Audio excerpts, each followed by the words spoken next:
RDS, le meilleur. Mbote Kinshasa, Mbote Brazzaville, Mbote Mokil Mobimba, Tikete Kimia, Eumela, Omabota, Mabinongai, Irene Cécile Mwanzanazali, Nesengo Makasi, Yakoyeba ete Bozali, Ebele, Liboso Yaba Poste Télévision, Nabino Pona Kolanda, Magazine, Nabino Préféré, Caméra Témoin, Mokola Leloto Fungola Yango, Pona Koyebisa Nabino que, na o etali qualification Yaba Léopard, ya République démocratique du Congo, na Cannes 2024, Ndé président de la République, Félix Antoine Tshisekedi Tshilombo, Ayambaki ba joueur Nyonso Kuna, na cité de Loïa, Bolanda reportage, Yabége Manda.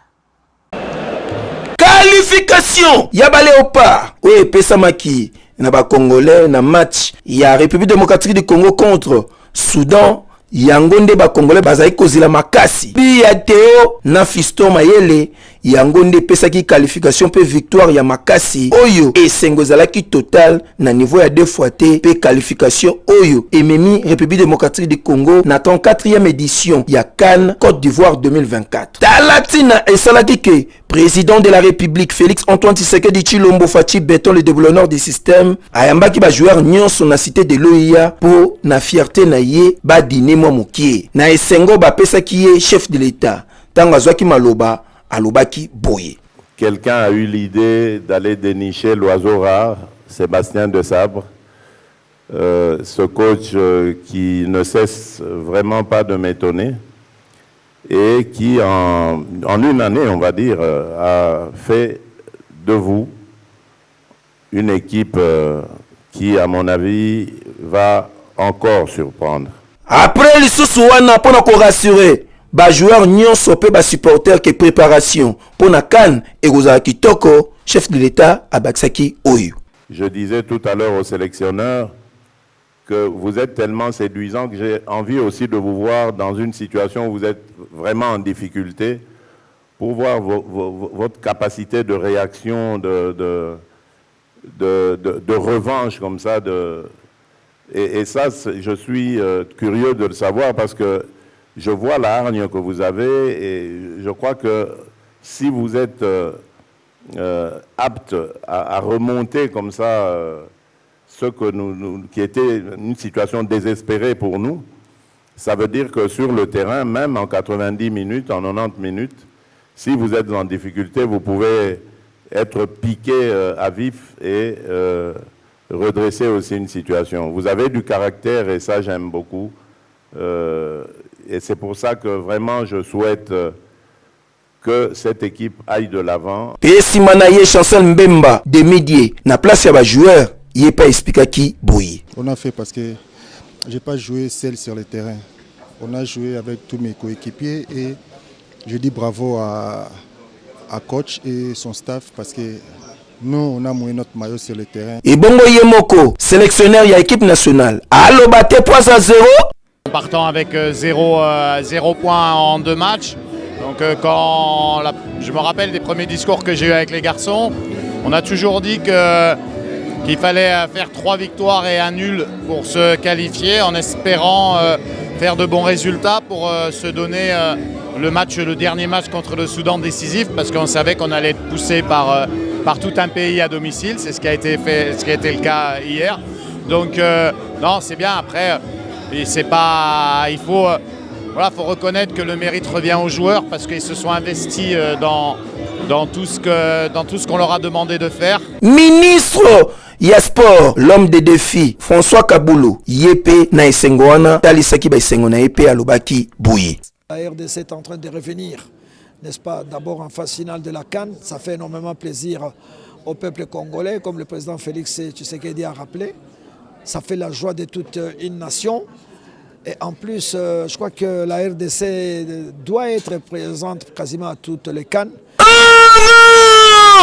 En tout cas, rendez-vous à Kaka en janvier pour la Cannes au Côte d'Ivoire 2024 avec impact na idéologie. Et au Kani. Délégation ya Seni et Kitaki bongo na Mbujimai pour na atelier ya harmonisation entre Seni na cour d'appel na ba tribunaux na Oyo Etali justice électorale. Mbujimai, lundi 11 septembre 2023, mission est s'installer pour 10 jours. Bakumba Maki na rapporteur adjoint à la commission électorale nationale indépendante Seni Namokuse, Paul Moindo Moulemberi. Bango bazali ko poursuivre ba objectif mibale oyo ya ko harmoniser ba vue entre organes ya gestion ya ba élection pe ba juridiction habilité ya koyeba ba contentieux relatif na ba élection ya ba députés provinciaux pe ba conseillers communaux. Tangu bakomaki na Mbujimai dimanche 10 septembre 2023, membre ya bureau ya Seni a sali réunion technique na secrétaire exécutif provincial na ngamunaye secrétaire exécutif a sali point na oyo etali évolution ya traitement ya ba dossier ya ba candidature pe ba préparatif ya passation ya test na oyo ya pratique ya ordinateur pour na ba personnel opérationnel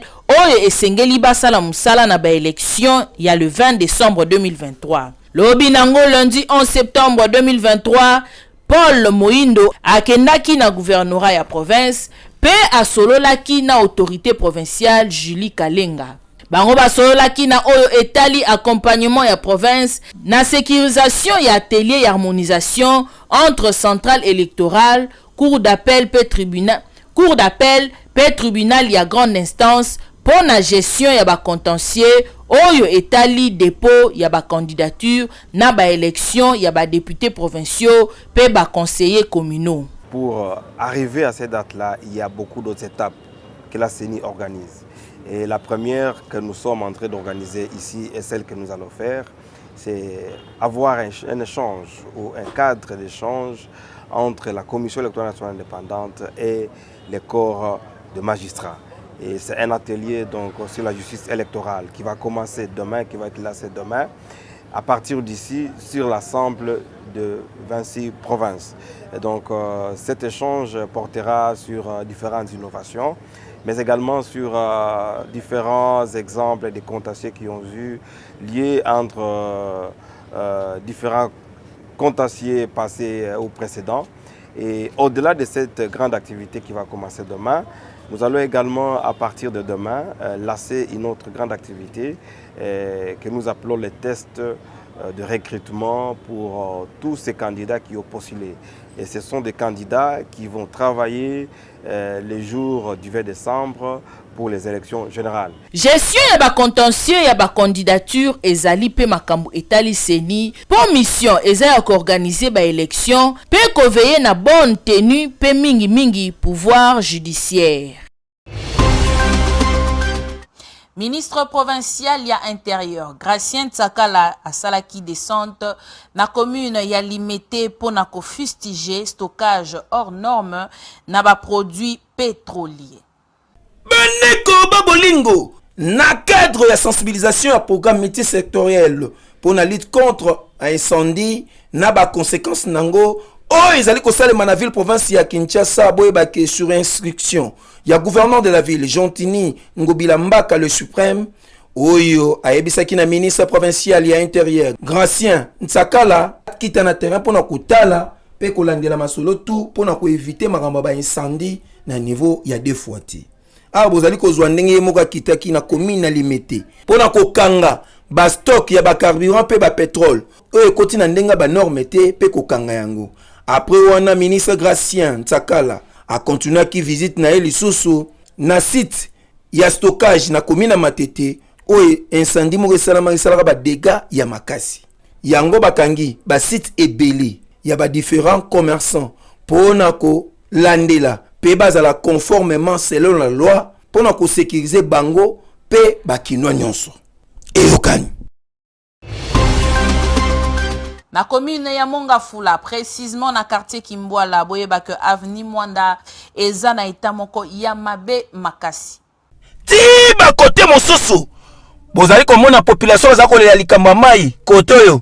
Mai za ko telengana nango za ko sambwa na niveau mo ya deux fois te. Conséquence ekomi ko bebisa na balabala lokola awa tozali na Kimbwala na quartier Mangoba na commune ya Mongafula na avenue Mwanda tio oyo depuis toboka bato a régie des eaux ata ba moni yango bakoma ko dongola ngo kutu bakoma ko fiotola ngo nzoka mai eza ko leka nango boezra lala tala ndenge komi kopepisa balabala oyo bozali komona eza nango liziba te mais ezali mai ya tio ya Régie des eaux etoboka efandi nango wana risque okomona peke ngola bimi wana netije kutu lokola baplace mosusu mai ebima asu te tala papa wana ndenge abimi aye aotoka mai oyo etondi ya liziba oyo pote ake nosala yango mosala chantier nyonso wana mpona nini tio depo etoboka motu ya kokipe yango aza te population bazoyeba te soki bakonzi ya Régie des eaux bamonaka to bamonaka te mpo mituka awa ekoma koleka na difficulté ya kosangana te bino mo boyebi quartier oyo bato mingi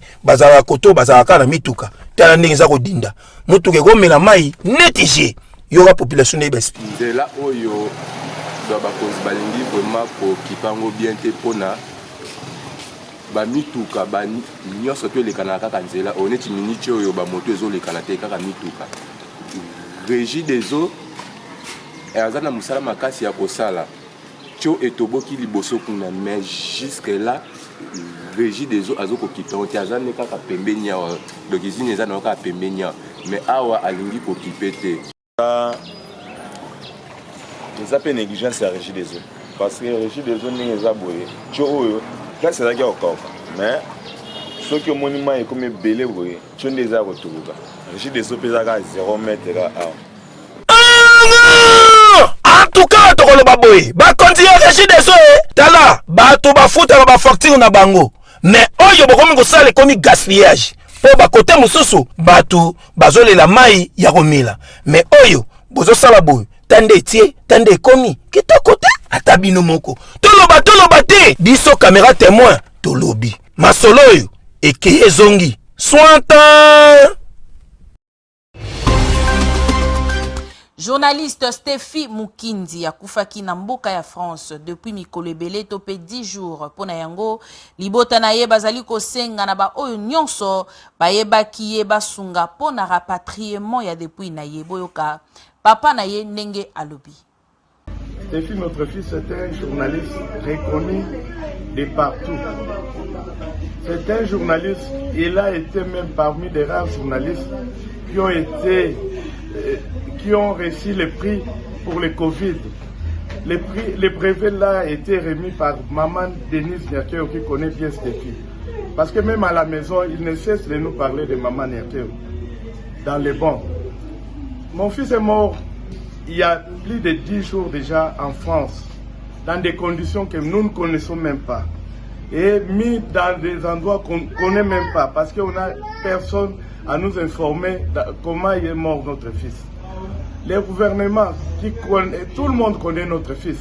Il a eu même à prendre des photos avec le Premier ministre dans cette conférence, parce qu'il s'est retrouvé en France pour une conférence sur l'environnement, invité par le gouvernement français. Maintenant, notre fils va périr dans des conditions comme s'il n'était pas connu de tout le monde. C'est pourquoi nous demandons d'abord au président de la République. Je sais que c'est un homme qui est passionné de vie des Congolais. Nous demandons aussi à tout le monde qui a connu Stéphie de bien vouloir faire le nécessaire pour que Stéphie qui a servi ce pays, que ce pays lui rend honneur, qu'il soit enterré dans des honneurs qu'il mérite. Nous, la famille, les parents, nous voulons voir la dépouille de notre fils, surtout qui a honoré ce pays, Stéphie Mukinzi Manza. Rédaction ya caméra témoin et ça les bino réflexion pe et ya noli na motuna ya koyeba soki mwana mobali asubaka ya kotelema tope ya kofanda. Kosuba pe kosumba ezali ba besoin mibale oyo eponaka grade te, fonction te, mozwito mozangi te. Kasi position ya kosuba pona bana mibali ezali eloko ya kolandela malamu pona kobatela nzoto. Ba statistique na monde ezali ko renseigner que selon ba culture ezalaka na mabokeseni kasi 40% ya bana mibali na Allemagne basubaka ya kofanda kasi ba américain kuna ezaka ka 10%. Côté ya ba mexicain penza nde ba boya kofanda tango basubaka. Kuna 6% kaka ya bana mibali nde bafandaka mpona kosuba. Nzoka nde kosuba ya kofanda nde ezali meilleure façon ya kosuba selon ba médecin na cadre ya kobatela santé ya bana mibali. Pamba te ba muscle ya bassin pe ya colonne vertébrale ezalaka complètement détendu soki ozali kosuba ya kofanda pona bana mibali pe position ya kofanda et facilitaka processus ya kosuba de manière à ce que vessie na yo ezala complètement vidé. Pamba te tango ozali kosuba ya kotelema mwa ndambo ya matanga ndeko etikalaka na kati yango nde epesaka ba infection lobi ekokoma o olalaki na nani obimaki na nani omibatelaki olataki sachet tote nde esiko zwi ba infection. Nzoka bisubeli na yo ya kotelema nde esalaka ete vessie na yo esila malamu te ovide pe matanga wana tango ezali kofanda ezangi esika kokende pe ebotaka ba infection. Kasi minganga babakisi ete ezali facile pona bana mibali oyo basi bakoli basubaka ya kofanda pamba te prostate na bango ekomaka mwa mulai selon âge oyo bakomi nango. Kasi yo kinwa yo kangai yo mutu omesana kosuba na balabala yeba kobanda lelo ke kosuba ya kofanda pona bana mibali ezali malamu pona kobatela santé. Kasi yebisa ngai soki esengeli osuba ya kofanda na balabala okofandela wapi yo moko esiko zali pesa yano pezwa décision tango silisi kolanda biso esika nini osengeli osuba. Eta ya pont Fumuketo na commune ya Kimbanteke eza mabe makasi bolanda reportage oyo. Soki oyebaka te tikala elisa yoke ekabola bakartier mibale lokola quartier Kikimi pe quartier Mokali awa na commune ya Kimbanteke kasi eta nango ezaleleli mabe oyo wapi yango nini passerelle oyo bozali komona boye esali mikolo ebele eniatama kara na bakonzi pe na bato minene na ndenge mingi na badepute ya commune ya Kimbanteke babeta tu bikote oyo pe batonga mwa beton oyo bozali komona basundola ngo bongo ti lelo awa bayaka lisusu te. Et comme un risque pour la population, pour le traverser, pour le quartier à Baninga, Bangomoko, na souci pour le traverser, malamu, Bayagi Kosomo, Baya, Batena Katkatiwana de façon que Bale Kaka. Bangomoko pe liboso ya caméra témoin balobaki, Banda balela pe basenga la bakonzi ti lelo oyo, Banyata Maraka Kakara. Tango beto kitaki caméra témoin na biso bazangi malobate yoka moko sima mosusu ndenge alobaki activité mo ezateta activité ozaso point bongi tibongo point bongi activité mo taba twasu taba mayo baso ba nazoya comme ça ta fona watu wazo possibilité wakati sapo kinanga msembu beta il faut ça 1 km la mai banda kuna tikoto c'est bon la malamu babo msela biso nzela babo msela biso pan to commence au minute le 400 ba 100 francs ba 200 francs donc normalement to sengi babo msela biso ka pan to ça moi bien mai peut comme moi passe. Ah oui, population déjà baleli pe basengi na bakonzi bo trouver solution pour la passerelle oyo po ezana etamoko ya mabe makasi baolela na kombo na bino esala mabe makasi.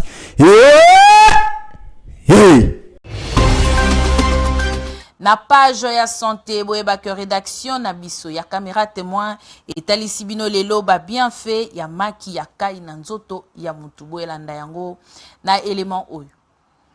Maki ya kai eza riche na ba protéines, na ba vitamines, ba minéraux, na fer pe lisusu na phosphore. Eza malamu pona croissance, mikuwa makasi, bongo pe système nerveux. Esengeli koyeba ke konteni ya liki moko ya kai eza na nguya pe équilibre makasi koleka maki ya soso. Maki ya kai eza na acide ata mukete.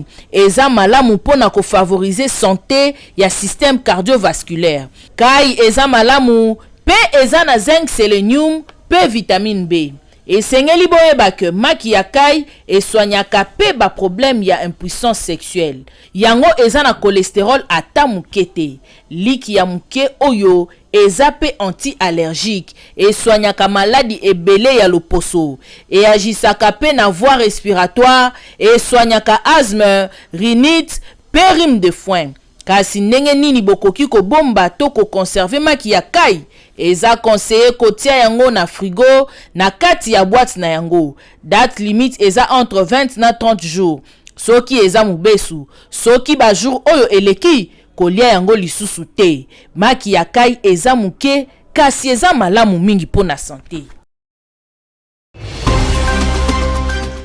Awa nde tosukisi basango ya mokolo ya lelo ya caméra témoin bisika nazalaki penza na esengo makasi ya kotelema pe ko présenter yango soki bosepelaki na édition bopesa merci na Espoir Ibandu la 4K na sima ya caméra tozalaki bongo na Générose Esengo kasi botika na souhaiter joyeux anniversaire na madame Maria Bilema Akabilems de la part ya Grâce Punaski tika ete nzambe apambola yo pe abakisa ebele na bomoi na yo ngana bino tomonani mikolo ezali koya lobby bokozala bongo na Espoir Ibandu la 4K.